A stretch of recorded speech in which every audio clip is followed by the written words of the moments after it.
pleasure, how to be constructive, how to accomplish, how to avoid mistakes. Is that right? That's what the Almighty came to teach us. No ritual. Instructions for living.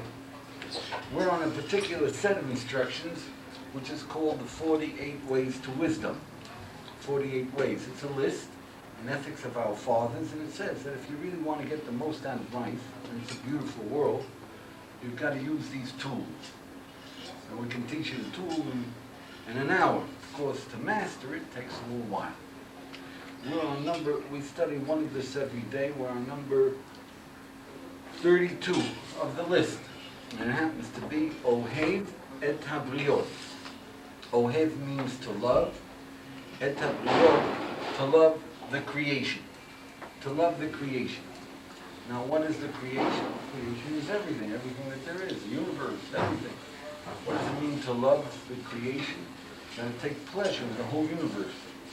But when the rabbis use the word briot, we use the essence of creation. Now, what's the essence of creation? Do you know what we consider the essence of creation? I don't know. Man, center of the universe. The very essence of it all. To the Jewish people, a human being is much more important than all the galaxies.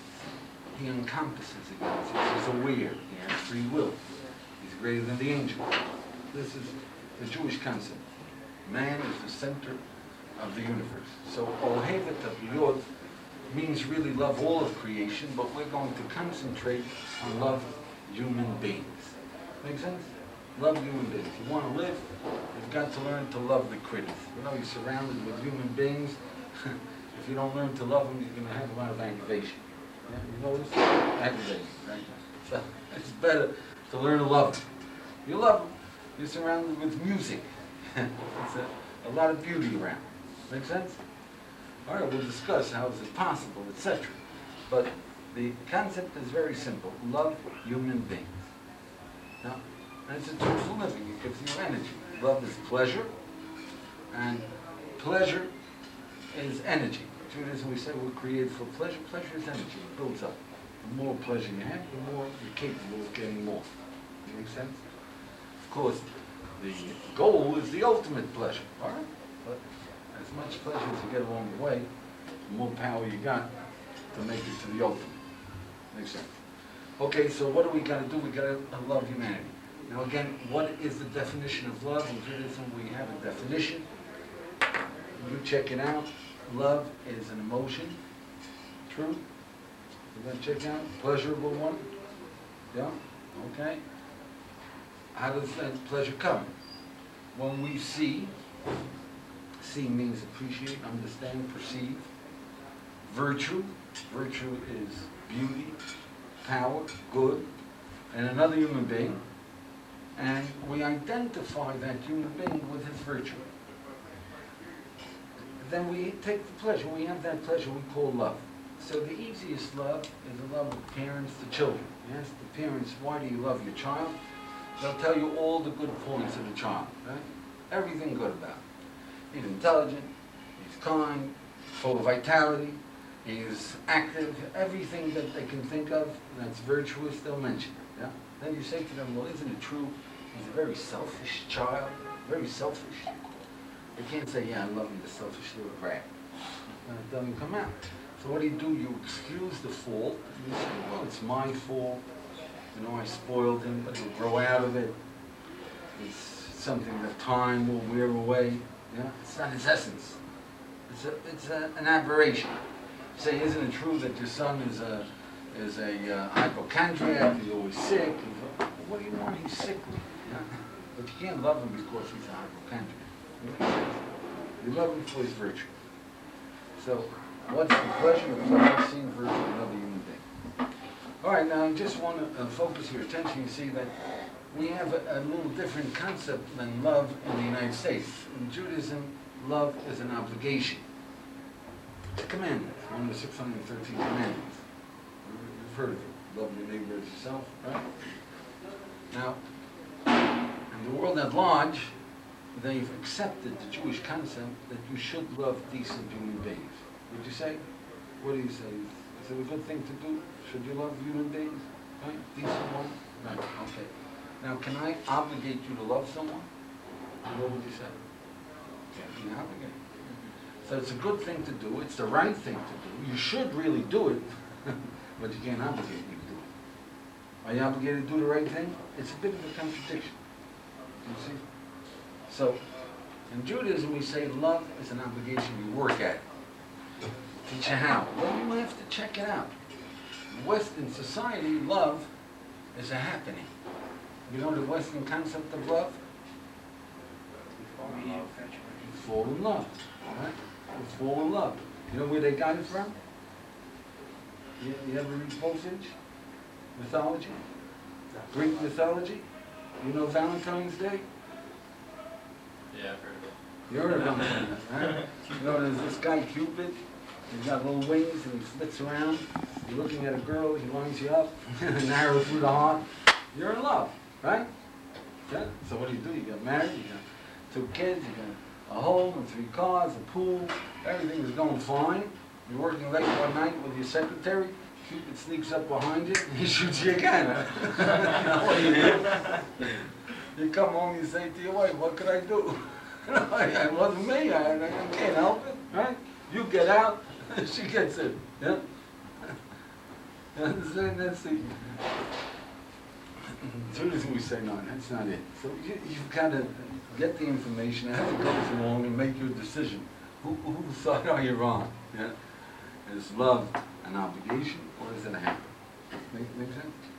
So how do we go about it? So number one is focus that we are talking about a pleasurable goal. You know, don't fight it. Love is pleasurable, right? So if you can love human beings, you don't want to be against it.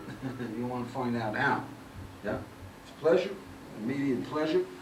You can love people, so it's great. So don't be against it. Let's keep an open mind, just in case. The Jews are right. Amazing, but just in case. Number 2 is, take a reading. How do you feel about human beings today? What's your reaction? See, people are different. Some people are friendly. Human beings are friendly things. Some people are suspicious. Some people treat them as objects. Some people treat them as irritating, aggravating entities, yeah, to be avoided at most costs, practically all costs, right? That's the wrong set. You got to have one set. Human beings, beautiful, virtuous, lovable. Yeah, you got to get the right set. If you go to a picnic and you think it's going to be awful, you're not going to enjoy yourself. You understand? So you got to change your set. You got to see how are human beings lovable. Make sense? All right, number 3 is that if our definition is right, if that's the definition, then the task is to take pleasure to identify human beings, basically, every human being you see, as basically virtuous, to see as virtuous, identifying with that virtue and take pleasure in it. That's the task. You've got to be able to see, here he is, see, what's his virtue? That's this is a gorgeous human being. He's virtuous. Let's enjoy. Let's art appreciation, human appreciation, right? You got to learn how to see the beauty. That's what you got to do. That's what it means if the definition is correct, right? All right. So number 4 is so first of all, you have to be convinced that they are virtuous, right? So how do you see that? How do you see that? Well, let me just focus your attention. You see, if you believe in the Torah, the Almighty says, love humanity. Yeah? Stop. They must be virtuous. He's not going to tell you to do something that's not possible. Make sense? But outside, if you're secular, then I got to convince you. So how do I convince you? So the best way to convince you, and it's an effective way to love people, is just imagine if this was your son. Do you think you'd love him? No? Can you imagine? We love our children. Yeah? So they must be lovable. If they were our son, we would love them. Well, let's look at it another way. Somebody loves them, his parents. So they must be lovable. Does that convince you? Huh? Not completely, because I don't imagine if Hitler was my son, I would love Yeah, so there are, you see, there are exceptions to the rule. The question that you ask is a good one. There are exceptions. When we say love humanity, really it's love all humanity, but we're not capable of that. And that's why we have to kill. So in Judaism we say that everything that the Almighty gave us, He gave us the power of hatred. Yeah? There's a time for everything under the sun. You wouldn't give your child a grenade as a booby trap. Yeah? You give him a grenade if you're expecting an Arab attack. Yeah? You tell him, look, you pull the pin, you throw it, and you're giving him instructions. Make sense?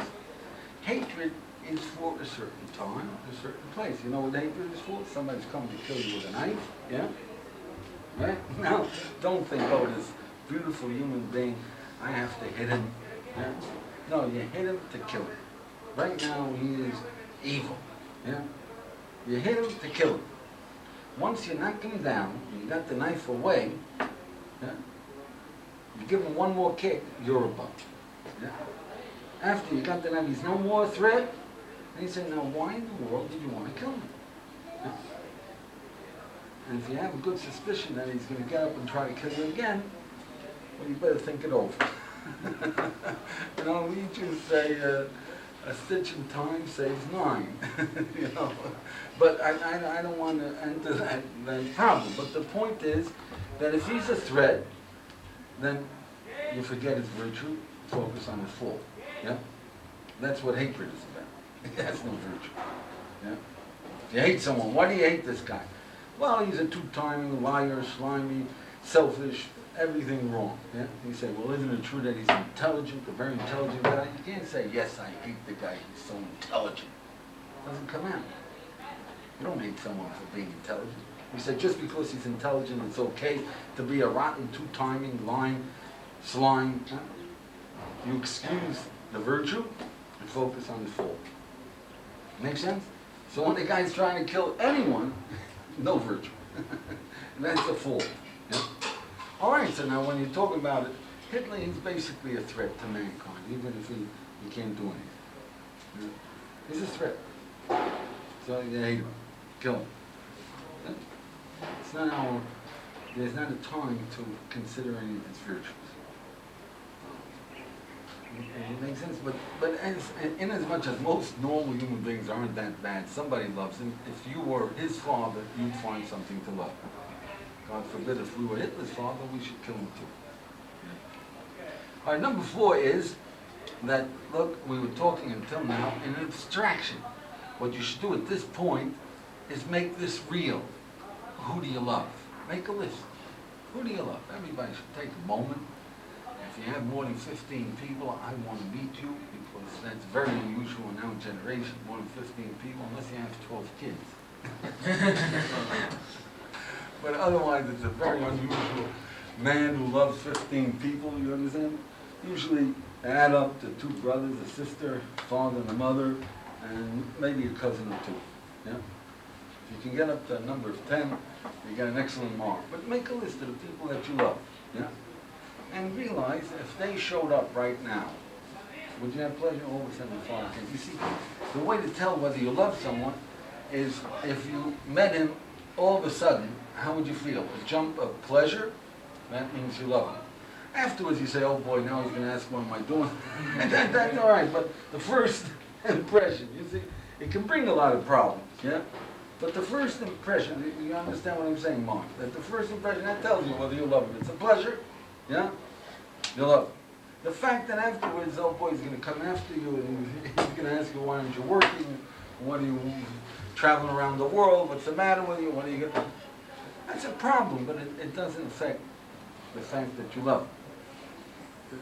Do you see that? Okay, so you make a list of these people and see that you do have a feeling of pleasure, and you get a real feeling for it, right? Now this is your goal. This is your target. You've got to love everybody the same way. Yeah? That's something, right? All right, so number 5 is, realize love is a pleasure that we know is a pleasure. You ask anybody, I'd like to take a vote over here. Tell me, Which is more valuable? You see, there's two classes being given at the same time, 9 o'clock one morning. Please sit down. 9 o'clock one morning, and there are two professors, and they both have a tremendous reputation. One is going to teach you how to love humanity, and you have a good chance of learning how and coming out with a love for humanity. The other one is going to teach you how to get humanity to love you. Which class do you attend? Huh? Which is more important? Good question, huh? Come on, let's take a vote. How many are for the love humanity class? How many to be loved? Right? So let me focus your attention. See, you love, it's your pleasure. If you're loved, you're just reassured. And you don't feel a thing. It's just reassured. You know, they love you if they don't tell you, hey, I love you. You don't feel nothing. You're just an object. Make sense? If you love, it's your pleasure. But people say, if I'm not loved in return, then it's that's not true. You have a little child. If you don't expect love in return, then it's your pleasure. You know, you have an infant, they try to eat your nose, they try to eat you up. They're angry if you're a little late with the food. Yeah? You still love them. Yeah? Very demanding, very selfish, they're gorgeous. You love them. Yeah? You know somebody has an infant? Yeah? You don't love them, but they love them. Right? Because it doesn't have to be reciprocated. If you learn to love people, they don't even have to know about it. It's your pleasure. You're surrounded with pleasure. To get people to love you, so they have to inform you, hey, you succeeded. Hey, I love this. Yeah? And then you feel, wow, I must be okay. Yeah. At any rate, love is a greater pleasure than being loved. And yet we do an awful lot to get people to like us. When's the last time you made an effort to love others? Yeah? You get that? We do an awful lot. The way we dress, and what we say, and how we speak. And a lot of things we do to get people to like us. Did anybody ever take advantage of you because you wanted them to like you? Huh? Of course, right?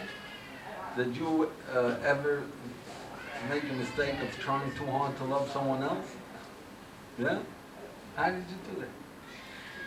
See, you've got to appreciate that everybody understands that love is a pleasure. You ask people, which would you rather be, happy or rich? Everybody understands that happiness is more valuable than money. Everybody understands that. That's here, yeah? That's in the intellect. The feeling, people don't feel they want to be happy. If you give them $10,000, they'll work a long time on the happiness game if you pay them to do it, yeah? You give them the instructions of how to be happy, they don't use it. Do you see that? That's because we want to be happy, we feel like being comfortable. Money is comfort. Yeah? Happiness takes an effort. We don't feel like making an effort. So we want to understand, we want to love, but we don't feel like making the effort. We don't feel like loving until we love. Yeah? So that's what's holding you back. Appreciate that. Yeah? You've got a desire, the pleasure of loving people, desire, the power it gives you for living. Walking in this appreciation. And then we can discuss how do you go about it. So number 6 is that realize if you decide, I will love, you're determined, I'm going to love, you still got to know how. See, most people, the greatest love, the greatest pleasure they'll ever have in their lives is the love that they have for their children.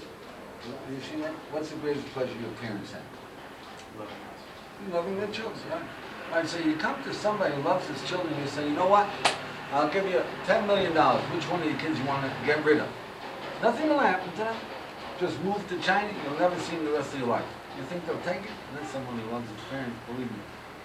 No deal. You get it? But you'll have so much pleasure in that. No deal. Yeah? Because children are more. Do you see that? Okay, so you say to this guy, you say, you love your child so much. How much time do you spend with him? Doesn't have any time. He's too busy, golf, social events, and making money, and and keeping up with, there's no time.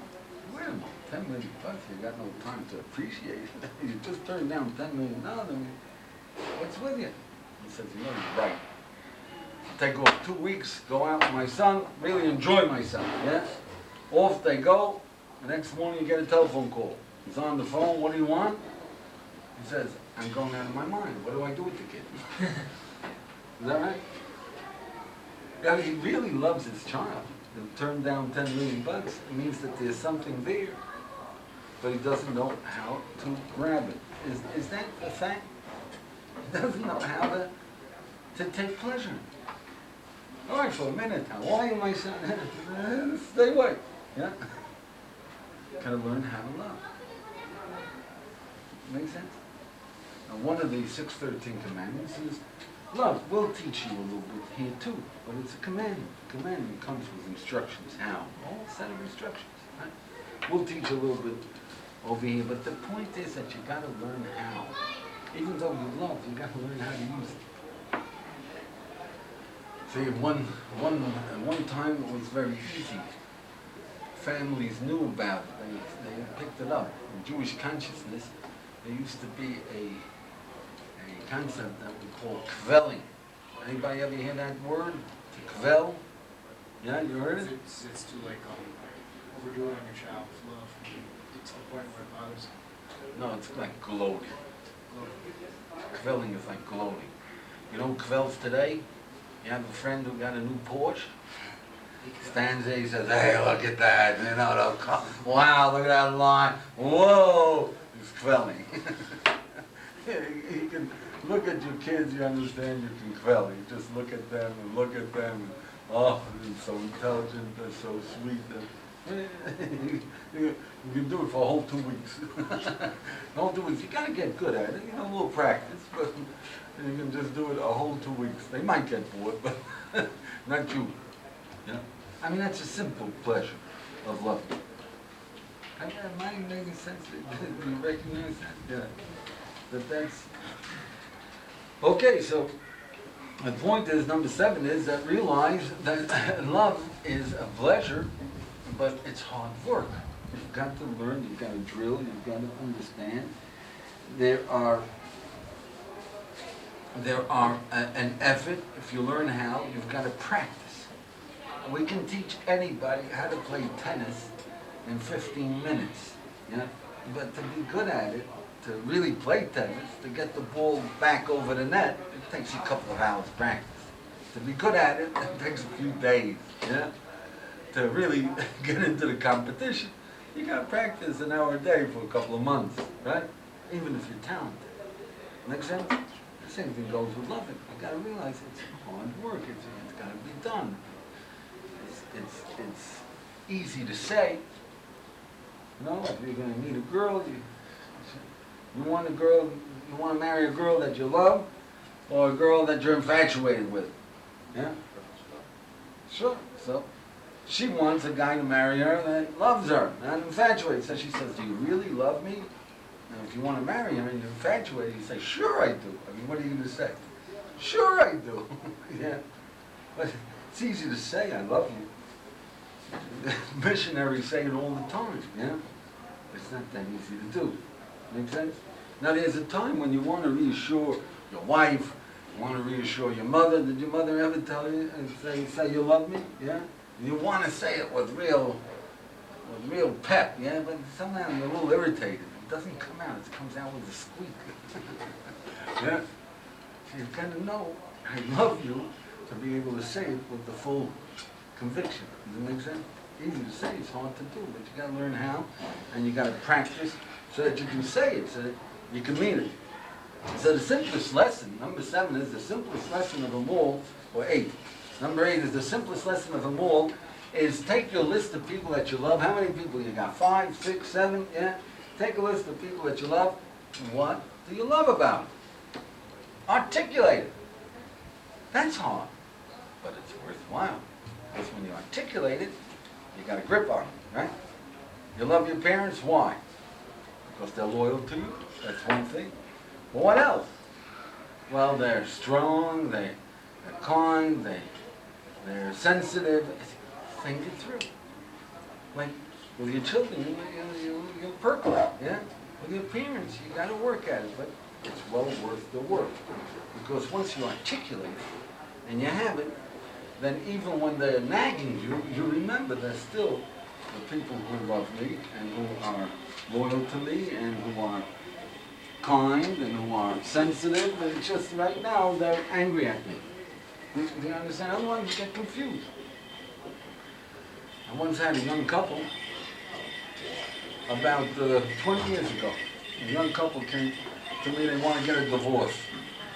And why a divorce? They fell out of love. Well, what do you mean? Well, she says, I'd like to break his head open. He says, I would strangle her. Out of love. And of course, an idealistic young couple, if they're out of love, what do? You gotta get a divorce. Makes sense, right? So I asked him, you haven't enjoyed it yet? I said, tell me, your kid gets up in the middle of the night, sometimes won't sleep, drives you batty. Did you ever feel like squashing one? Huh? You ever lose your temper? Sure, it's the only usual. So, do you love your child? Of course I do. You mean you can get angry at somebody, feel like bashing them, and still love them? Sometimes that's that's like a revelation. That's some crackers? No, a little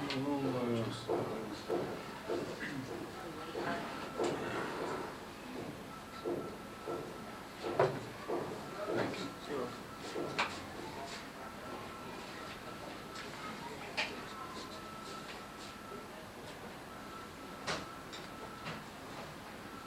If you know what you love, you never get confused. You can be very angry, you still know that your wife is a very sensitive soul, full of vitality, of love, beauty, beauty of concern. Even though right now she's doing something that's very irritating. Am I making sense? That once you grasp it, you have to move the grasp on it, yeah? And even if your mother has just finished irritating you to no end, and she says, well, do you love me? Yeah? You can say, sure. Because you just focus on why you love them. You don't love them because they're nagging you. Yeah? That's not the issue. But the nagging is penny ante to what they really are. Make sense? Powerful thing. Just making a list of the reasons you love the ones you love. Very powerful tool. Number 9 is, just take it a step further, which is a more powerful tool. Is you take a list of the virtues. You see your brother, you like your brother, he's got a sense of humor. Yeah? What do you mean by that? Show it to me. Convince me he has a sense of humor. It's a beautiful thing. Show other people how you see it, and where it is, and what's the value of it, what's the virtue. Yeah? Convince someone else. Right? Once you do that, you've got a much stronger grip on it, yeah? On the virtues that you're talking about. You're showing how you see it, and what it is, and what's the virtue. Then, you know what? Then you can find it in other people too. Once you understand it, you can see other people have a sense of virtue also. Has a sense of humor. A kindness. If you love your brother for it, why not others? You know what I mean? Do you see that? Yeah? There's an old saying by psychologists, if you want to see, the people have children that are prodigies, and then very proud of their prodigies.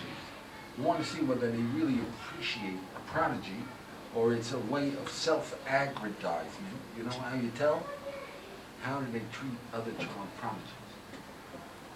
See, if they're full of wonder and appreciation of another parent's prodigy, it means that they appreciate the prodigy. Yeah? If they try to belittle and disparage it, that means that it's just a way of getting a little more glory for themselves. Do you see it? Because once you appreciate virtue, then you can show it to others. I'll show it to you in another way. See, This is a question we ask to focus people. Tell me, who gets more